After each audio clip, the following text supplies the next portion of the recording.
Hello, students. We are going to study the eighth chapter of EVS in class 4, and the title of the chapter is Plant Life. प्यारे बच्चों, इस video में हम class 4 EVS के 8th chapter पढ़ेंगे plant life. We are going to study a lot of things about plants in this video. इस video में हम प्लांट्स के बारे में बहुत सारी नई जानकारियों को प्राप्त करने का प्रयास करेंगे. Parts of plants. 1. Roots. 2. Stem. 3. Leaves. 4. Flowers. These are the 4 parts of a plant. ये है एक प्लांट बॉडी के 4 different parts. Roots, stem, leaves, flowers. याद करिए एक बार फिर से and speak with me. 1 roots, 2 stem, 3 leaves, and 4 flowers. These are the 4 parts of a plant. Now, in the next screens, you will study something in detail about these 4 parts of plants. आगे इस video में parts के इन 4 parts के बारे में, plants के इन 4 parts के बारे में हम विस्तार से समझने की कोशिश करेंगे. See in this video, the first picture is the picture of a plant with its roots under the ground. इस वीडियो में देखिए स्क्रीन पर सबसे पहले जो चित्र आपको दिख रहा है एक प्लांट का. अब उसमें आप देख रहे हैं मिट्टी के अंदर उसके रूट्स को, उसके जड़ों को भी आप देख पा रहे हैं. In the second picture, you can see a tall tree, a big tree.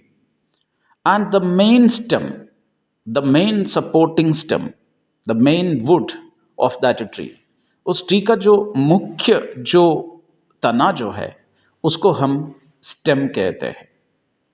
The third picture is the picture of leaves. तीसरे चित्र में आप लीव्स देख रहे हैं. लीव्स मीन्स पत्ते. And in the fourth and the last picture you can see a flower. And as you have recognized it well, that is a rose flower. So these are the 4 parts of a plant.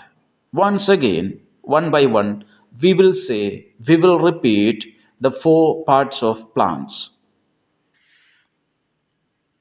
Roots, stem, leaves, and flowers. The plant body consists of 2 main parts. 1, the shoot system that is above the ground, and the other, the root system that is under the ground. Plant body के 2 मुख्य भाग होते हैं.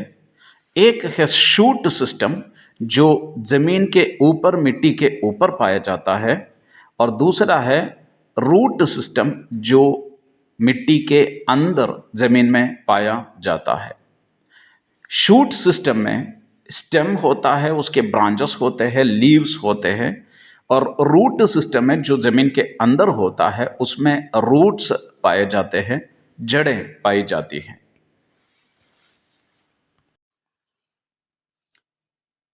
Please see in this picture, you can see 2 parts of the picture. One part under the ground, which is called the root system, and the second part above the ground, the stem and the green leaves, which is called a shoot system of the plant. So a plant has 2 main parts or 2 main systems. One is a root system, the other is shoot system.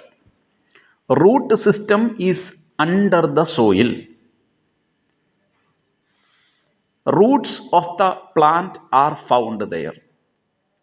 That is called a root system. Shoot system, that is above the soil, वो मिट्टी के ऊपर होता है. The stem, branches and leaves, that is shoot system. So two main divisions of a plant body, one root system and the other two shoot system. तो ये shoot system और root system एक प्लांट बॉडी के दो मुख्य भाग होते हैं, अलग अलग पार्ट होते हैं। जमीन के अंदर, मिट्टी के अंदर जो जड़ें होती हैं वो रूट सिस्टम में आता है, और मिट्टी के ऊपर प्लांट का जो स्टेम है, तना है, उसके ब्रांचेस और लीव्स हैं, उसे हम शूट सिस्टम कहते हैं। यहां हम देखेंगे कि रूट्स क्या होते हैं या किसे कहते हैं। अब इस पैराग्राफ को आप पढ़िए। Roots are the part of the plant that grow under the soil. Roots plant के वो पार्ट है, वो हिस्सा है प्लांट का जो मिट्टी के अंदर बढ़ता है। Roots grow in the direction where they get a lot of air, water and nutrients. मिट्टी के अंदर ही जहां एयर, वाटर और न्यूट्रिएंट्स अवेलेबल होगा, रूट्स उस डायरेक्शन में, उस दिशा में बढ़ते रहते हैं। क्योंकि प्लांट को एयर की ज़रूरत है, वाटर की ज़रूरत है, न्यूट्रिएंट्स की ज़रूरत है, और रूट्स इन तीनों चीज़ों को मिट्टी के अंदर से कलेक्ट करके प्लांट को पहुंचाता है, प्लांट को देता है। We will study about roots in this part of this video. Roots grow under the soil, in the ground. Roots grow in all directions, and roots grow in that direction where they get lot of air, water and nutrients. A plant needs air, water and nutrients for its proper growth, and the roots collect air, water and nutrients from under the ground, from the soil, and provide them, supply them to the plant. So plants always grow in the direction where they get a lot of air, water and nutrients. Having studied what roots are and where they grow, now we are going to see the two types of roots. One is tap root, second is fibrous root. In the first picture, you can see the example of a tap root. In the tap root, you can see a root grows straight down into the soil. In white color, you can see it over there. That kind of root is called tap root, a main root, a strong root, a thick root. Whereas in the second picture, you can see fibrous roots. In fibrous root, like tap root, there is no any main straight thick root. Small different roots are growing in all directions. These are called fibrous roots. Now I will explain this once again in Hindi. अब आप इसको हिंदी में समझने की कोशिश करिए। दो प्रकार की जड़ें होती है, रूट्स होते हैं। पहला टैप रूट और दूसरा फाइब्रस रूट। पहले चित्र में जैसे आप देख रहे हैं, उस प्लांट के नीचे वाइट कलर में एक सीधा मोटा एक रूट जो है वो सीधे नीचे की तरफ बढ़ रहा है। इस तरह की जड़ों को, इस तरह के रूट्स को हम टैप रूट कहते हैं। जबकि दूसरे चित्र में आप देखिए, टैप रूट की तरह एक मेन मोटा सा सीधा सा कोई रूट नीचे की तरफ नहीं जा रहा है। चारों तरफ छोटे छोटे पतले पतले बारीक बारीक बहुत सारे रूट्स सभी डायरेक्शंस में, दिशाओं में फैले हुए हैं, बढ़ रहे हैं। इन्हें हम फाइब्रस रूट कहते हैं। So you must have understood the difference between what tap root and fibrous root is. Tap root और फाइब्रस रूट के बीच का अंतर अब आपको समझ में आ गया होगा। टैप रूट के बारे में मैंने आपको पहले ही बता दिया था। अब इस स्क्रीन पर आप टैप रूट के बारे में कुछ एक्सप्लेनेशन और पढ़ सकते हैं, सुन सकते हैं. When a thick main root grows below the stem with many small roots growing from it, it is called a tap root. Again, the same picture is given there. A thick main root grows below, और उसके चारों तरफ छोटे छोटे और roots उसे निकल रहे हैं. इस प्रकार के रूट को हम टैप रूट कहते हैं. Mustard seed, mustard plant, tulsi, people are examples of plants with tap roots. Mustard, सरसों. तुलसी का पौधा तो आपने देखा ही होगा.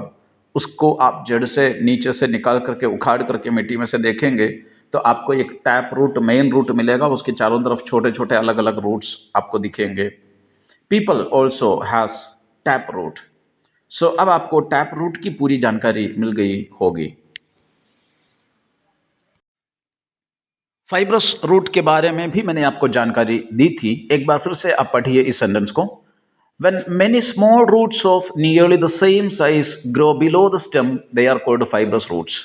Grass, onion, rice are examples of plants with fibrous roots. Plants having tap roots are difficult to uproot, while those with fibrous roots can easily be pulled out. छोटे छोटे एक ही आकार के साइज के रूट्स जमीन के अंदर चारों दिशाओं में बढ़ते हैं तो उस प्रकार के रूट्स को हम फाइब्रस रूट्स कहते हैं. ग्रास, घास, ऑनियन, प्याज, राइस, चावल, इन प्लांट्स के रूट जो है वो फाइब्रस रूट होते हैं. Plants having tap roots are difficult to uproot. Tap root वाले प्लांट्स को जमीन में से निकालना, उखाड़ना बहुत मुश्किल होता है, जबकि फाइब्रस रूट्स वाले प्लांट्स को जमीन में से निकालना बहुत आसान होता है. Now we will study about some special roots.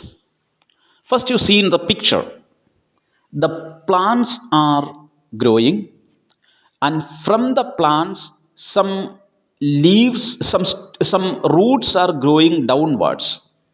Roots are growing downwards.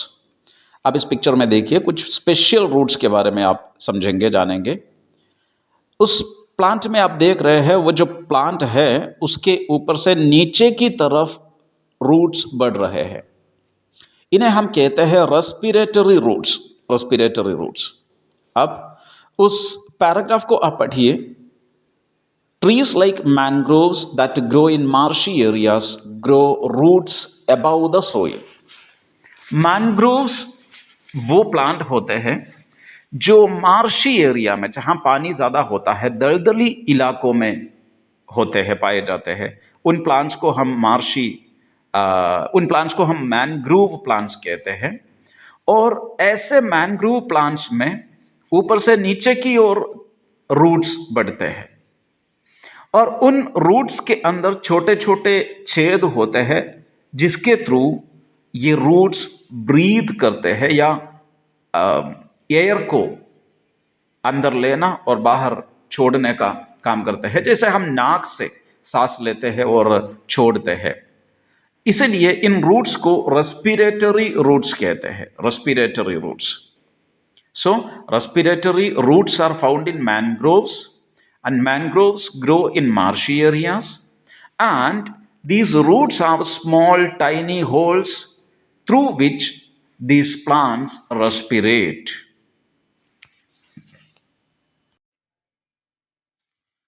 The next type of root is aerial roots.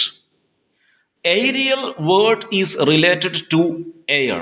Aerial शब्द जो है वो air से बना होता है. Aerial means which is found in the air or which belongs to air. So aerial roots are roots that are in the air.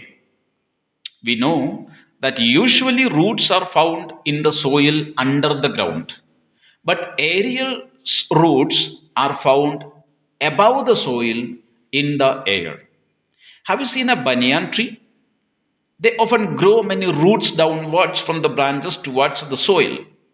आपने banyan tree देखा होगा, बरगद का पेड़, जिसमें आपने देखा होगा ऊपर उसकी ब्रांचेस से और उसके स्टेम से बहुत सारे बड़े बड़े लंबे लंबे रूट्स नीचे की तरफ बढ़ते हैं, they are called aerial roots.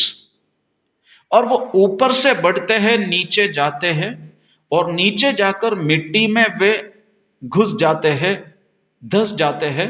फिर एक सपोर्ट की तरह वे खड़े रहते हैं उस प्लांट को सपोर्ट करते हुए।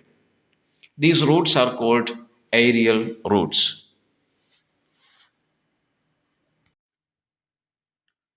The next type of root is buttress root. Buttress root. First, you please see in the picture how those roots are seen, how they are looking. And now you read the paragraph. Trees of the tropical rainforest grow roots on all sides of the tree. They support the plant and allow it to take in more nutrients. Such roots are called buttress roots. Tropical rain forest में, हमारी पृथ्वी के एक विशेष क्षेत्र में, भाग में, tropical rain forest कहाँ होते हैं वो सब आप और बड़ी क्लासों में पढ़ेंगे। ट्रॉपिकल रेन फॉरेस्ट के अंदर जो ट्रीज पाए जाते हैं उनके रूट्स इस प्रकार होते हैं, चारों तरफ बड़े हुए रहते हैं और वो जमीन के ऊपर भी दिखते हैं।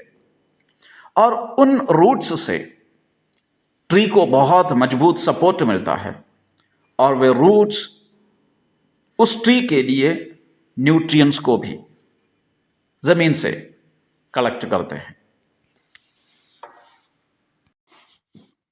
Now we are going to study one important point, and that is the functions of roots. What are the functions of roots, or what do roots do for plants? First of all, we must understand that roots are very, very, very important part of plants, very important plants. But without roots, a plant cannot stand. So what are the functions of roots? What are the things that roots do for plants? 3 points are given there. Number 1, roots fix the plant in the soil. It means the plant stands straight with the support of the roots. Number 2, they absorb water and minerals from the soil. Plants need a lot of water, plants need a lot of minerals, and minerals and water are available in the soil. Who collects water and minerals from the soil and give it to the plant? The roots absorb water and minerals from the soil and give it to plant. Some roots store food in them and are called storage roots. Yeah, there are some roots which keep food inside them, and those roots are called storage roots. Beetroot, turnip are examples of storage roots, and we eat them. यहां पढ़ेंगे कि roots के कार्य क्या होते हैं, या फिर रूट्स एक प्लांट के लिए क्या क्या काम करते हैं। सबसे पहले, रूट्स एक प्लांट को सोइल में, मिट्टी में फिक्स करता है और सीधा खड़ा होने में मदद करता है। अगर रूट्स नहीं होते तो प्लांट्स खड़े नहीं हो सकते। They absorb water and minerals from the soil. Plant को वाटर की और मिनरल्स की जरूरत होती है, और वाटर और मिनरल्स सोइल में पाई जाती है। और मिट्टी के अंदर से वाटर और मिनरल्स को कौन लेकर के प्लांट को देता है? रूट्स ये काम करते हैं। थर्ड पॉइंट, कुछ ऐसे रूट्स भी होते हैं जिसके अंदर फूड स्टोर किया हुआ रहता है, और ऐसे रूट्स को हम स्टोरेज रूट्स कहते हैं। बीटरूट और टर्निप स्टोरेज रूट्स के एग्जाम्पल्स हैं, जिसको हम खाने में, सब्जी में या सलाद वगैरह में खाते भी हैं। So these are the functions of roots. 1, roots fix the plant in the soil. 2, roots absorb water and minerals from the soil. 3, some roots store food in them and are called storage roots. And beetroot, turnip are examples of storage roots, and we eat them too.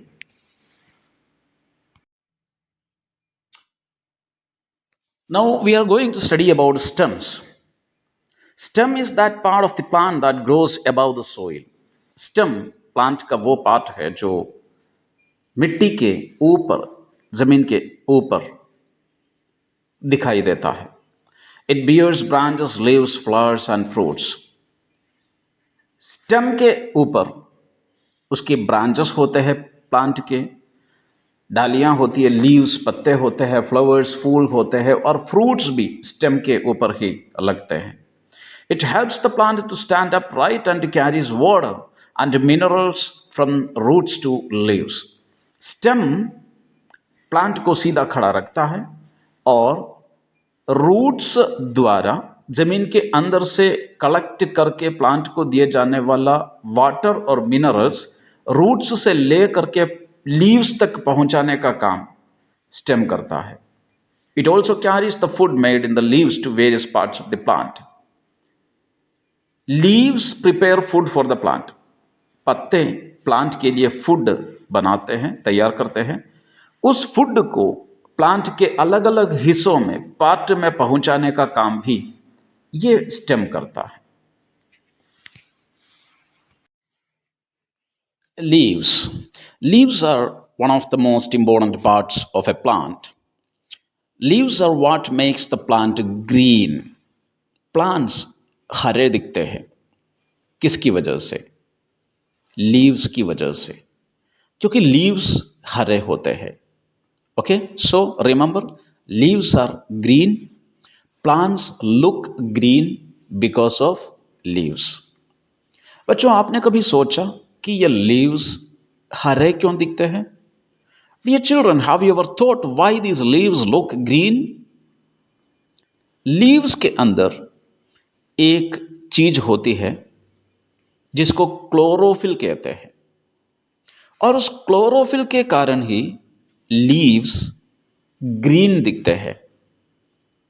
याद रखना, बहुत एक महत्वपूर्ण जानकारी है और आपके लिए एक नई जानकारी है.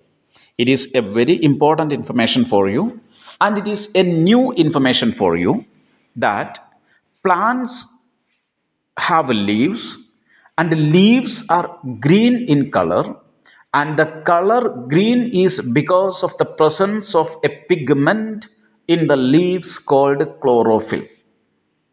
लीव्स के अंदर क्लोरोफिल नाम की कुछ चीज होती है जिसके कारण लीव्स ग्रीन दिखते हैं. अगर लीव्स में क्लोरोफिल नहीं होगा तो वो लीफ ग्रीन नहीं दिखेगा. Read the last paragraph of the screen.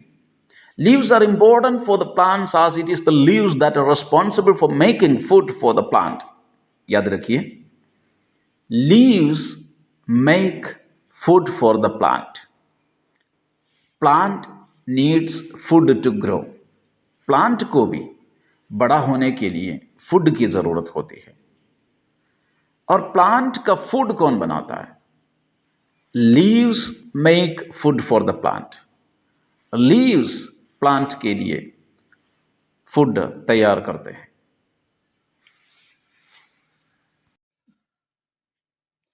Plants put together a gas called carbon dioxide from air and water from the soil to make food. As this process takes place in the presence of sunlight, it's called photosynthesis.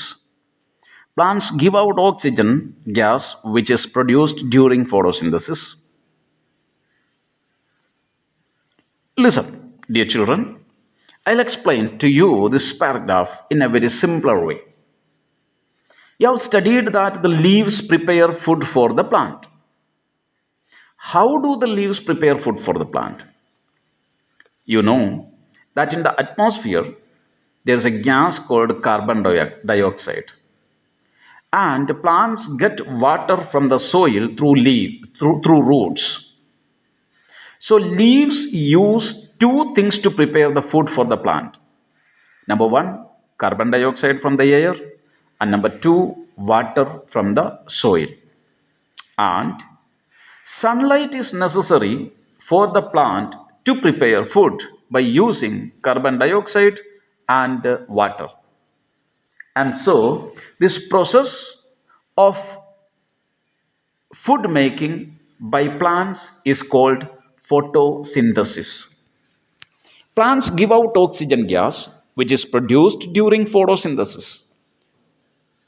When food is produced by plants by using carbon dioxide and water, a new gas is produced, and that new gas is oxygen. So please understand one thing. To make food, plants take a gas from the atmosphere, and that is carbon dioxide. After making food, plants give out a gas into the atmosphere, and that is oxygen. And we use that oxygen. Human beings and animals use that oxygen. We breathe in oxygen. Oxygen is useful for our life. ध्यान से सुनिए बच्चों, आपने सुना कि plants के लिए जो फूड बनाते हैं वो लीव्स बनाते हैं, लेकिन वो लीव्स प्लांट्स के फूड कैसे बनाते हैं?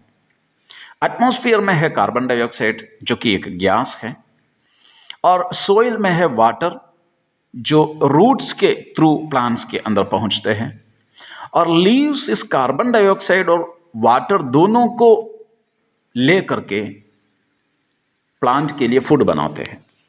और ये जो फूड बनाने की जो प्रक्रिया है वो दिन में होती है, सनलाइट में होती है।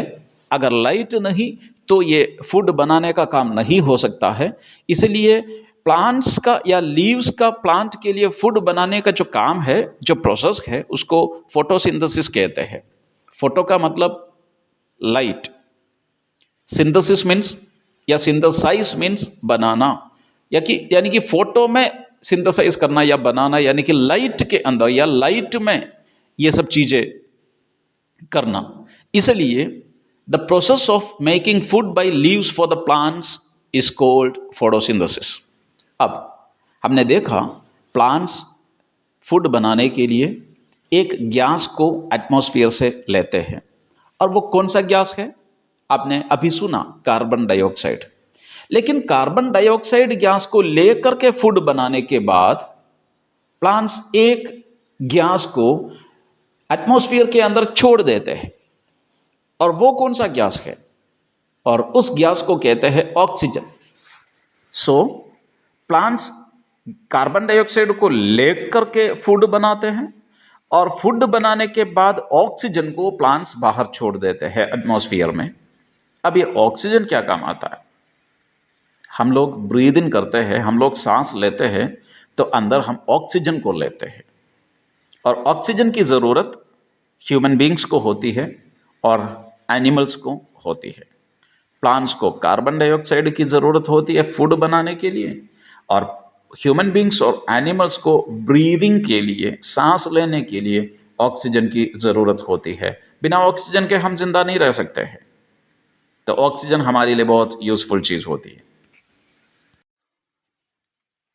फोटोसिंथेसिस भूले नहीं होंगे आप। प्लांट्स के लिए लीव्स फूड बनाते हैं कार्बन डाइऑक्साइड और वाटर को यूज़ करके सनलाइट में। इस प्रोसेस को फोटोसिंथेसिस कहते हैं, और फोटोसिंथेसिस का पूरा एक इलस्ट्रेशन, एक एक्सप्लेनेशन, एक चित्र के रूप में यहाँ पर दे रखा है। सबसे नीचे देखिए, रूट्स से वाटर प्लांट में आता है, एटमॉस्फेयर से कार्बन डाइऑक्साइड प्लांट में आता है, और सनलाइट में लीव्स कार्बन डाइऑक्साइड और वाटर को लेके फूड बनाते हैं, और फूड बनाने के बाद एक गैस प्लांट्स के अंदर से बाहर निकलता है, ऑक्सीजन। यह है लीव्स द्वारा प्लांट्स के लिए फूड बनाने की प्रक्रिया। In this picture, you can see an illustration which clearly explains how leaves make food for the plant. At the bottom, you can see water is coming into the plant body through the roots. From the air, carbon dioxide is taken by the plant. And in the sunlight, the leaves prepare food for the plant by using carbon dioxide and water. And in the end, when food is ready, a gas goes out of the body of the plant, and that is oxygen, which is used by human beings and animals. Flower is the next part of a plant, the most beautiful part of a plant. हम जानते हैं कि flower एक plant का सबसे खूबसूरत हिस्सा होता है. Flowers are of different shapes, colours and sizes. अलग अलग शेप के, अलग अलग रंग के, अलग अलग कलर्स के फ्लावर्स होते हैं. Flowers blossom from buds on stems. पहले बड्स आते हैं प्लांट में, जिन्हें हम कलियां कहते हैं, और कलियों से फूल खिलते हैं, ब्लॉसम, खिलना. Some flowers are sweet smelling like rose, jasmine and rajnigandha. कुछ फ्लावर्स की अच्छी खुशबू आती है, जैसे गुलाब, jasmine or rajnigandha, while some have no smell like the flowers of grass and weeds. However, all plants do not bear flowers. याद रखिए, सभी plants के फ्लावर्स नहीं होते हैं. There are many plants with flowers. Some flowers have sweet smell, some flowers have no smell, and all plants do not have flowers. कुछ flowers के अच्छी खुशबू होती है, कुछ फ्लावर्स का कोई गंध नहीं होता है, और सभी प्लांट्स के फ्लावर्स नहीं होते हैं, और फ्लावर्स अलग अलग शेप, कलर और साइजेस के भी होते हैं.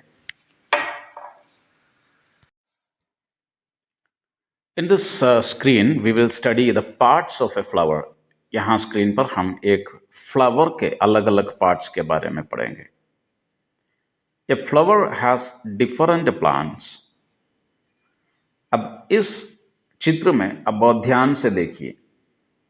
सबसे पहले लेफ्ट साइड में आप देख सकते हैं स्टैमन, और वो दो प्रकार के होते हैं, एक एंथर और एक फिलामेंट.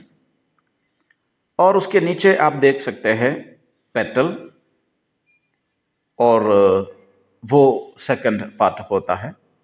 इसके बाद नीचे राइट साइड में आप देख सकते हैं ovules, where the ovules are.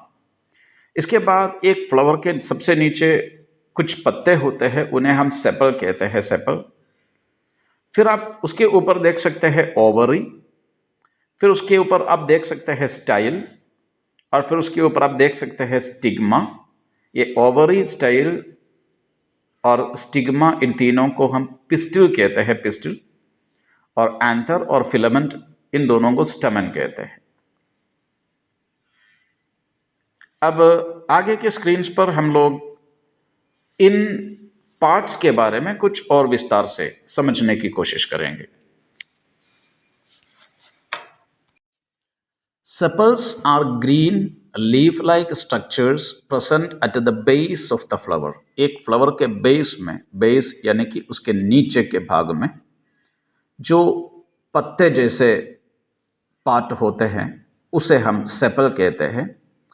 They protect the flower when it is a bud. जब फ्लावर पूरा खिलता नहीं है, जब कली होती है, उस समय उस कली को, उस बड को प्रोटेक्ट करने का, उसको सुरक्षित रखने का काम ये सेपल्स करते हैं. अब इस चित्र के अंदर आप एक फ्लावर के पार्ट्स के कुछ और इलस्ट्रेशन आप देख सकते हैं. Corolla, stamen, pistil, gynoecium, sepal and pedicel.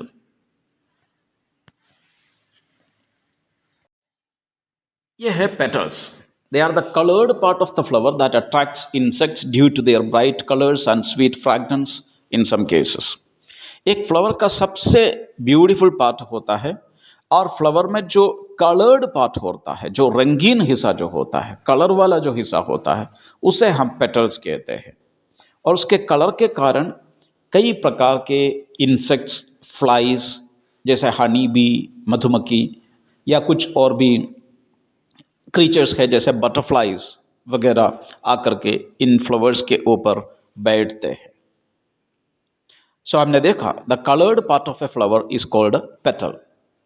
एक फ्लावर का जो कलर्ड पार्ट है, जो रंगीन हिस्सा है, उसे हम पेटल कहते हैं. Stamen. Stamen is the male part of a flower. हमने देखा पहले ही, स्टैमेन में दो हिस्से होते हैं, एक है एंथर और दूसरा है फिलामेंट। ये दोनों मिलकर के स्टमन कहलाता है। एंड स्टमन जो है वो एक फ्लावर का मेल पार्ट होता है। जैसे एनिमल्स में और ह्यूमन बींग्स में मेल और फीमेल होते हैं, पुरुष और स्त्री होते हैं, वैसे ही प्लांट्स के भी मेल पार्ट होते हैं और फीमेल पार्ट होते हैं। Stamen is the male part of a flower. और याद रखना कि there are two things in stamen, one is anther and the other is filament. So we have studied what stamen is, the male part of a flower, anther, filament, ये दोनों चीजें उसमें होती हैं। अब स्टेमन अगर मेल पार्ट है flower का, तो फ्लावर का फीमेल पार्ट है पिस्टिल। और पिस्टिल में हमने देखा तीन चीजें होती है, एक है स्टिग्मा, दूसरा स्टाइल और तीसरा ovary. And this is the female part of a flower. Pistil is the female part of a flower.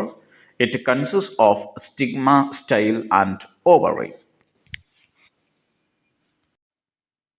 अब हम पढ़ेंगे सीड के बारे में। Seed, SWEED, seed. सीड को हम हिंदी में बीज कहते हैं। बीज, हर प्लांट का बीज होता है और बीज से नया प्लांट बनता है। Formation of seed, formation means making of seed, यानी कि सीड एक प्लांट के अंदर कैसे बनता है। अब उस पैराग्राफ को पढ़िए। Have you seen a butterfly sitting on a flower while it happily sucks the nectar, it also helps in an important process known as pollination. देखा होगा आपने, फूलों के ऊपर तितलियां बैठती हैं क्योंकि फूलों के अंदर एक स्वीट फ्लूइड होता है जिसको हम नेक्टर कहते हैं। और उस स्वीट फ्लूइड को पीने के लिए, नेक्टर को पीने के लिए बटरफ्लाइज फूलों के ऊपर जाकर के बैठते हैं। और जब बटरफ्लाइज एक फूल के ऊपर बैठ करके नेक्टर पीती है, फिर दूसरे फूलों में जाती है, फिर आगे से जाती है, सभी फूलों पर बटरफ्लाइज इस तरीके से घूमते रहते हैं, तब बटरफ्लाइज एक काम भी करता है जिसको हम कहते हैं पोलिनेशन। पोलिनेशन का काम करता है। अब ये पोलिनेशन क्या है समझाएंगे, आगे ध्यान से सुनिएगा। The pollen grains from the anthers stick to the feet of the butterfly, and when it sits on another flower, they are simply transferred to the pistil of another flower. अब आपको पता है कि प्लांट्स के parts के अंदर एक स्टेमन होता है और दूसरा पिस्टिल होता है। और स्टेमन जो है वो मेल पार्ट है और पिस्टिल फीमेल पार्ट है। और एक फ्लावर से जब बटरफ्लाइज दूसरे फ्लावर में जाती है तो ये स्टेमन को लेकर के पिस्टिल को देते हैं और पिस्टिल को लेकर के स्टेमन में देते हैं। तो ये स्टेमन और पिस्टिल जो दोनों साथ हो जाते हैं, मिक्स हो जाते हैं, और इस प्रोसेस को ही हम पोलिनेशन कहते हैं। The process of transfer of pollen grains from the anther to stigma is known as pollination. Anther से स्टिग्मा में पोलन ग्रेन्स को ट्रांसफर करने का काम बटरफ्लाइज जब करती है, उस समय प्लांट्स के अंदर पोलिनेशन की प्रक्रिया होती है। और the pollen grains go down to the ovary and join with the tiny eggs. पहले का डायग्राम्स आपने देखा, उसमें याद होगा कि नीचे की तरफ ओवरी नाम की चीज होती है, और ये पोलन ग्रेन्स जो है वो पोलिनेशन के बाद में ओवरी में जाती है और वहां पर जाकर के वो छोटे छोटे एग्स जैसे, अंडे जैसे बन जाते हैं। This process is called fertilisation. और इस फर्टिलाइजेशन के बाद फ्लावर के अंदर सीड्स बनते हैं, बीज बनते हैं। Once the seed is formed, the petals of a flower fall off and the seed changes into a fruit. अब सीड बनने के बाद फ्लावर के जो पेटल्स होते हैं वे गिर जाते हैं, झड़ जाते हैं। उसके बाद वो जो फ्लावर है वो एक फ्रूट में बदल जाता है। पहले फ्लावर के अंदर पोलिनेशन, पोलिनेशन के बाद फर्टिलाइजेशन, फर्टिलाइजेशन के बाद बनता है सीड, और सीड के बनने के बाद पेटल्स झड़ जाते हैं और वो जो फ्लावर है वो एक फ्रूट में बदल जाता है। या सीड एक फ्रूट में बदल जाता है और सीड के अंदर फ्रूट के अंदर सीड पाए जाते हैं। Uses of flowers. फ्लावर्स क्या क्या काम आते हैं? One, flowers are used for decoration in marriages festivals. शादियों में, त्योहारों में डेकोरेशन के लिए, सजावट के लिए हम लोग फूलों का इस्तेमाल करते हैं। Flowers are offered to God. मंदिरों में लोग फूल भगवान को चढ़ाते हैं। Flowers are used to symbolise love and friendship. दोस्ती और प्यार जताने के लिए लोग फूलों का आदान प्रदान करते हैं। Flowers like rose, lavender, jasmine are used to manufacture perfumes. Perfume बनाने के लिए रोज, लैवेंडर और जास्मिन जैसे फ्लावर्स का इस्तेमाल करते हैं। Flowers are used in medicine and to make herbal T.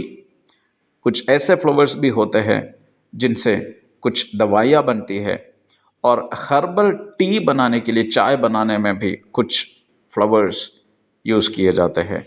तो ये सब फ्लावर्स का यूज़ है, या उससे हमें उसका जो उपयोग हम करते हैं फ्लावर्स का, वो है।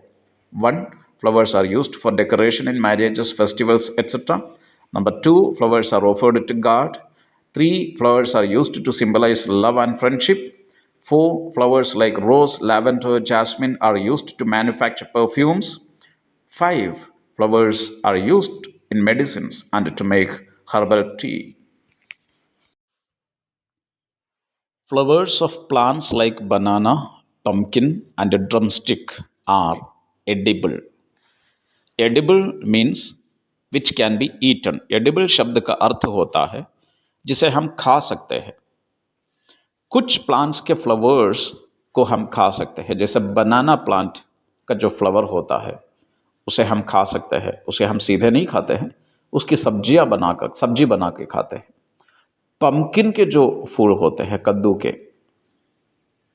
उसको भी उसकी भी सब्जी बना करके लोग खाते हैं।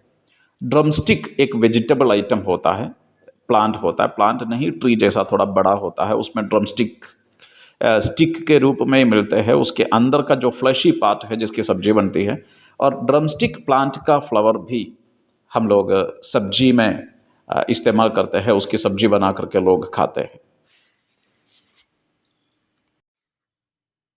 Women wear garlands of flowers on hair.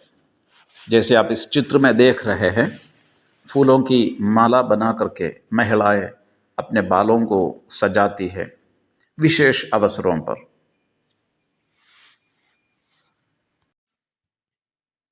Some flowers like cauliflower and broccoli are eaten as vegetables. कुछ फ्लावर्स हैं जैसे कॉलीफ्लावर, फूल गोभी आपने देखी होगी, और फूल गोभी जैसे ही एक और सब्जी है ब्रोकोली, और ये दोनों वास्तव में फ्लावर्स है। Cauliflower is a flower, broccoli is a flower, and we eat them as vegetable. हम उनको सब्जी के रूप में खाते हैं। Honey is obtained from the nectar of flowers. Flowers के अंदर नेक्टर होता है, स्वीट फ्लूइड, जैसा मैंने पहले कहा। हनी बीज, मधुमक्खियाँ फ्लावर्स से वो नेक्टर कलेक्ट करते हैं, और उसके बाद उसी से हनी बनाती है, शहद बनाती है। Petals of roses are used to make gulkand. Gulkand बनाने में गुलाब की पंखुड़ियाँ काम में ली जाती हैं। So these are some of the uses of flowers. Florist. Florist is a person who sells flowers. फूल बेचने वाले को फ्लोरिस्ट कहते हैं। Many people sell flowers, they are called florist. कई लोग फूल बेचते हैं, उन्हें हम फ्लोरिस्ट कहते हैं।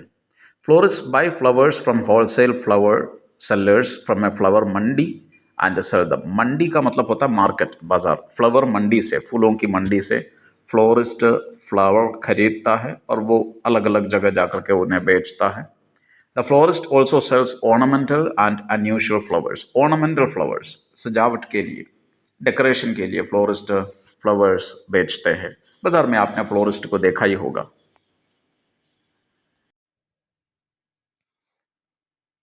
एक फ्लावर है जिसका नाम है क्रोकस। उसका स्टिग्मा सुखाया जाता है, जिसको सफरन कहते हैं, और वो एक मसाले के रूप में काम आता है, स्पाइस के रूप में। और सफरन जो मसाला है, जो क्रोकस फ्लावर के स्टिग्मा को सुखा करके बनाया जाता है, वो सबसे एक्सपेंसिव स्पाइस है, सबसे ज़्यादा महंगा मसाला है वो saffron. The dried stigma of the crocus flower is the most expensive spice that is used for cooking.